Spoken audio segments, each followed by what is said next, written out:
Dear students, now I will continue with episode 2, where we will deal with the European Union.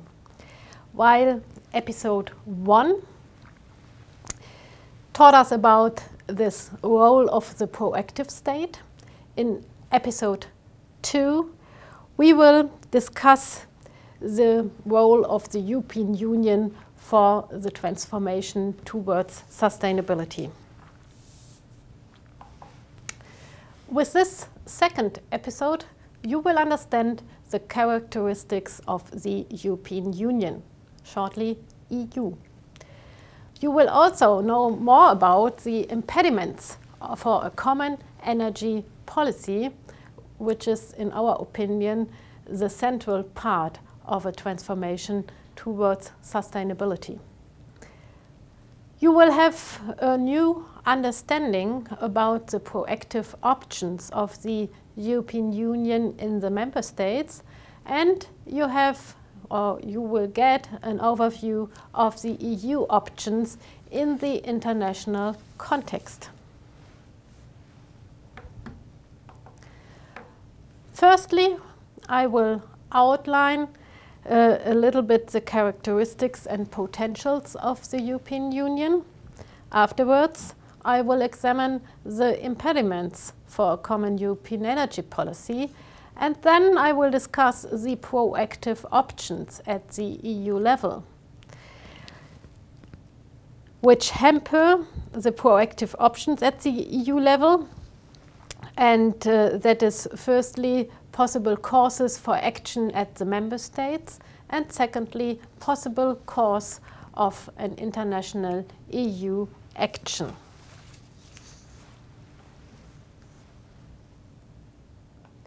What is the European Union? The European Union is a sui generis polity somewhere between a union of states and a federal state, and it has 27 member states. The European Union is a so-called supranational and sub-global association of states. It offers its member states the chance of transnational problem solving, for example, with regard to energy, environment and climate policy. The characteristics are that the EU produces its own supranational law in communitized policy areas and through intergovernmental cooperation in common issues. The member states have the task to implement and enforce the supranational law. The European Union represents a historically unique removal of a national sovereignty.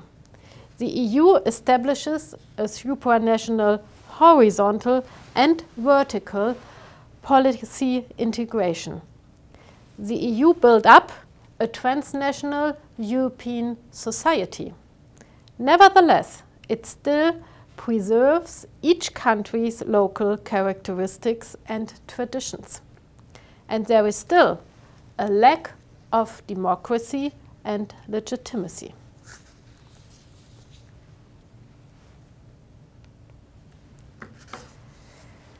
What are the impediments for a common European energy policy? And the energy sector is an example and, in our opinion, a very central element of a transformation.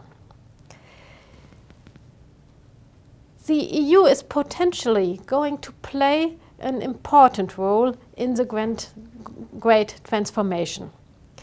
And concerning the energy systems, it is needed to link new power sources in Northern and Southern Europe with energy storage facilities and consumption centers. The transformation of the EU energy systems required an EU-wide process for cost-effective and efficient implementation. in the first episode, I already mentioned the barriers and impediments on the constitutional, the legislative, and the institutional level for a transformation in national states, or in other words, in member states. We have to realize that the relationship between the EU and its member states represents impediments which prevent the EU from embracing its transformative tasks. The EU as a transnational and supranational institution can only use regulations and directives as tools for initiating transformative measures if it has the power or authority to act in a respective area. This is stipulated in the treaties, in the basic treaties. It is stipulated by a basic principle, the so-called principle of limited individual authorization. And it is proving to be a hindrance. With respect to energy systems, the EU lacks the authority for regulating the establishment of a comprehensive transnational energy network and setting the legal framework for an energy mix leading its member states towards a low-carbon future, for example, without nuclear energy. This is a lacking of authority beside the lacking competencies of the EU. As a supranational institution with member states, the EU has also options for overcoming the aforementioned impediments and to play a pioneering role for the transformation. On the one hand, the EU can initiate transformation promoting measures in its member states through ambitious legal and political requirements. And on the other hand, the EU can add the diffusion of advanced developments beyond its member state area through cooperation with non-member states. First of all, let us discuss the possible courses for action in the member states.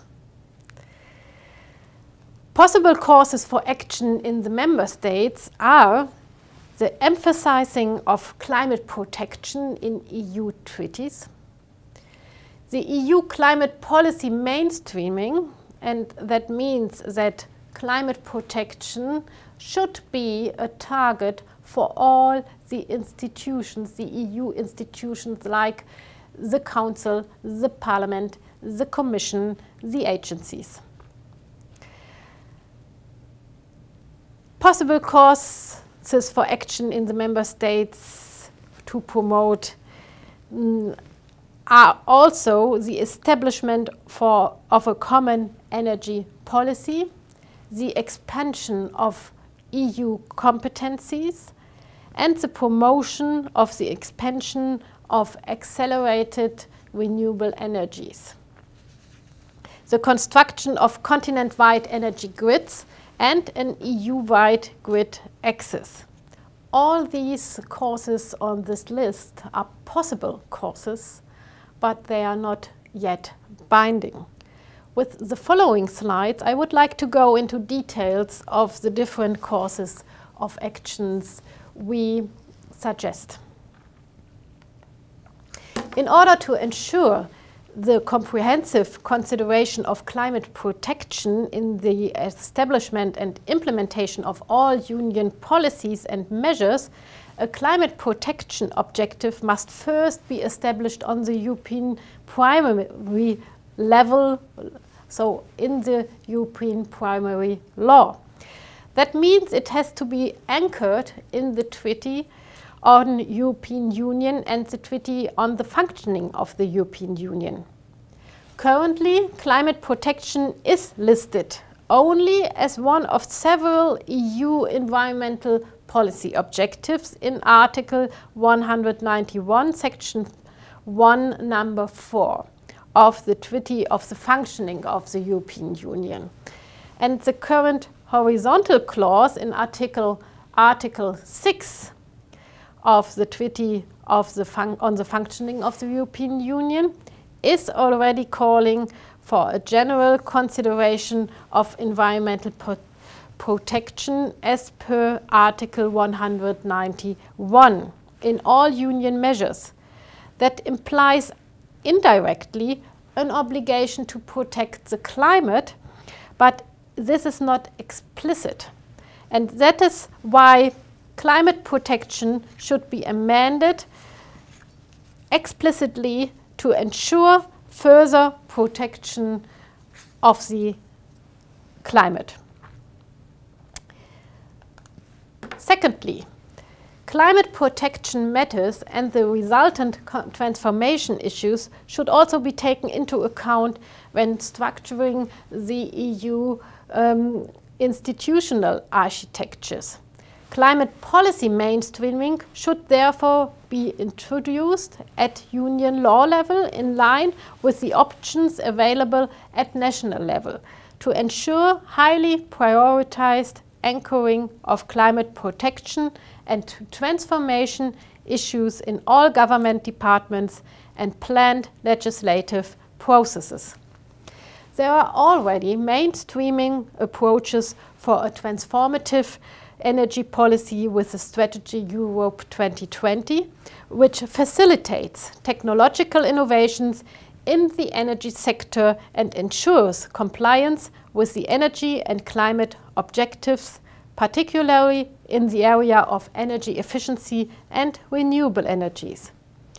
Successful implementation of the climate protection objective at Union level nevertheless needs a stronger commitment to transformative policies across all the organizational units. Another course of action is the transformation of a future functioning common internal energy market. This can have an integrative effect as strong as that of the European Monetary Union, thereby deepening identification with Europe on the part of the citizens. Developing and implementing the vision of a common European energy policy could lead the way into a new era in terms of energy supply and prove to the world the feasibility of a continent-wide sustainable energy supply. The German Advisory Council on Global Change believes that the development of a common internal energy market should include the following elements: the regulation of a grid access, targets for the reduction of carbon dioxide emissions, the expansion of grid and storage facilities, and an EU foreign policy competence to enter into agreements with non-member countries.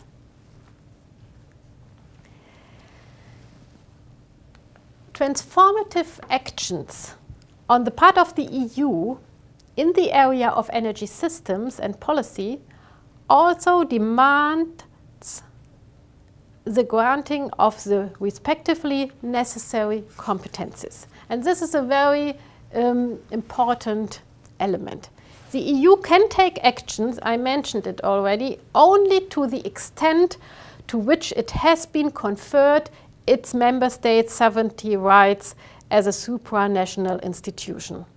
This principle is laid down in Article 7 of the Treaty on the Functioning of the European Union. But the implementation of the great transformation requires competencies not yet conferred on the EU. This also, in particular, applies to the area of energy policy, which is now explicitly included in the EU competencies in Article 194 of the Treaty on the Functioning of the European Union. I mentioned already that the EU's authority does not extend to the right to determine the legal framework for the member states' energy mix, for instance, and to a large extent this legal framework effectively controls the member states' decisions with regard to their choice of energy carriers per se, for instance, not with regard to renewable energy carriers only. Equally, it does not include the authority to oblige member states to establish energy grids and to enforce grid expansion plans in cooperation with non-member states. If the EU were granted these competencies, it would be in a position to regulate climate protection measures and energy policy in its member states and even to harmonize the whole energy sector. Furthermore, the expansion of accelerated renewable energies should be promoted. The present EU approaches for the promotion of renewable energies within the Renewable Energy Directive are inadequate. Instead of a restriction of overall targets being achieved by 2020, ambitious goals up to 2050 are needed. Interim targets, which take into account new scientific and technological findings, should also be established. Non-compliance with these targets should be subject to sanctions. These should not only take the form of treaty infringement proceedings brought by the Commission, but also of a European legal action, for example, initiated by non-governmental organizations before the European Court of Justice.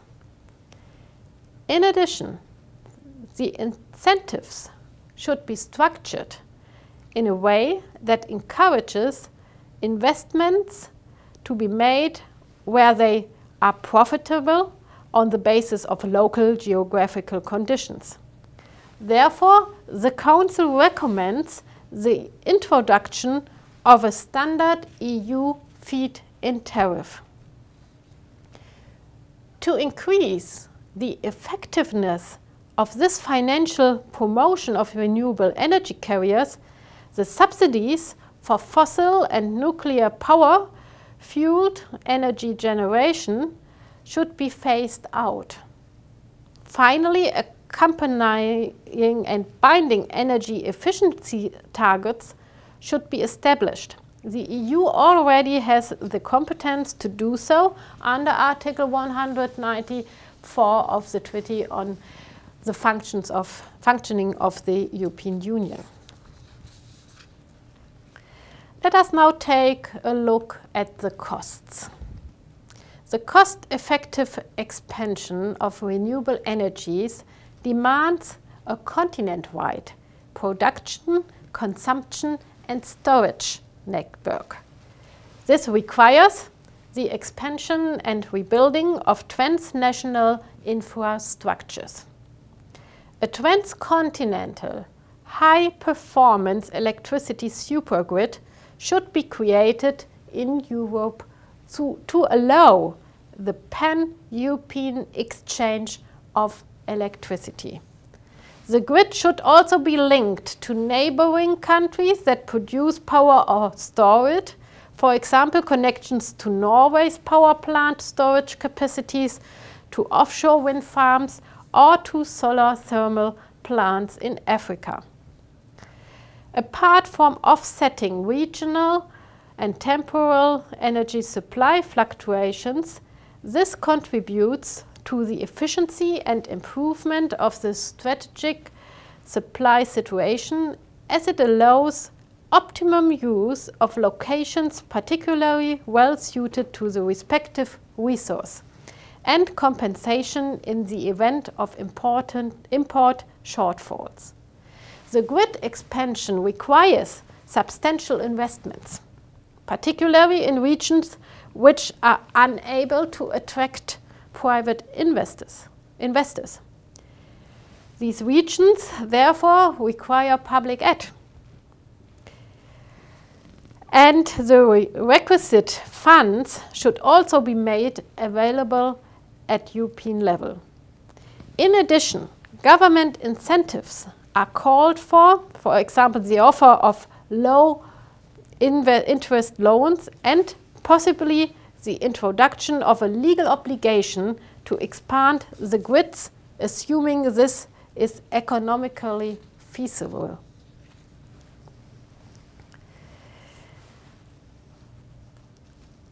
Furthermore, a continent-wide sustainable energy supply also requires the creation of a functioning European internal energy market.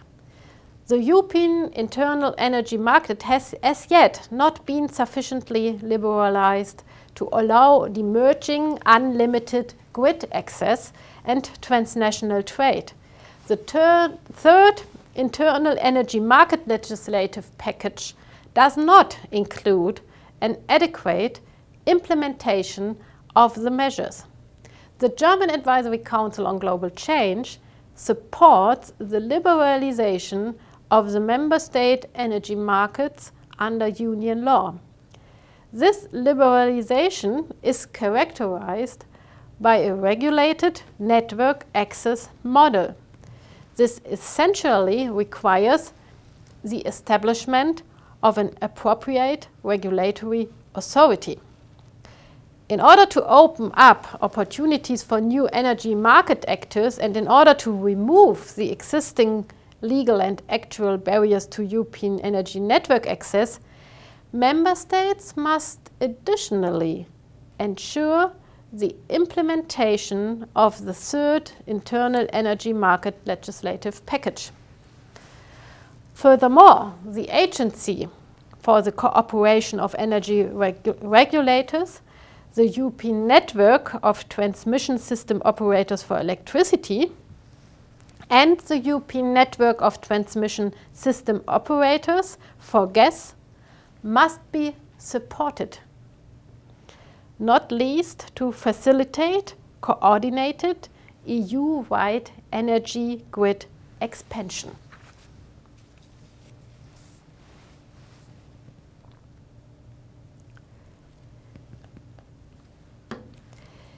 In addition to these possible courses of action in the member states, proactive options also exist in the international context. So now we discuss the relationship between the EU and other partners, other states outside the EU. On the one hand, the external EU competency could be extended, and on the other hand, cooperation with neighboring countries could be promoted. The promotion of renewable energies, construction and expansion of grid infrastructures, and decarbonization of the EU-wide energy system by 2050 all require the involvement of countries bordering on Europe.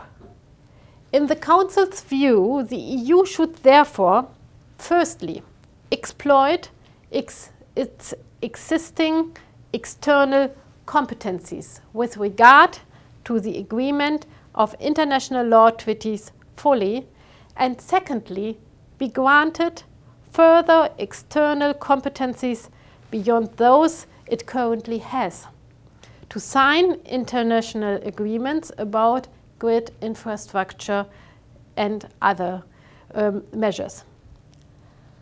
Moreover, the decarbonization of the energy system can be achieved more cost effectively if Europe cooperates with its neighboring countries.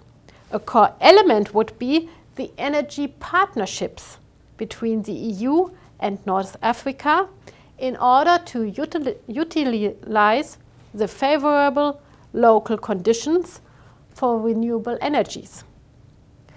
European-African energy partnerships should firstly contribute to the European energy supply, and secondly, European-African energy partnerships help to establish sustainable energy supply infrastructures in Africa to effectively combat energy poverty. This is our outlook to the European level and the role the European Union can play for a transformation towards a sustainable world. Here I attached you a couple of exercises for self-study. They deal with the aforementioned topics, and they will help you to test your knowledge and to prepare for the examen. And finally, I noted a few references for your study. And now we will go on with an interview on and about the topics I mentioned in episode 1 and episode 2.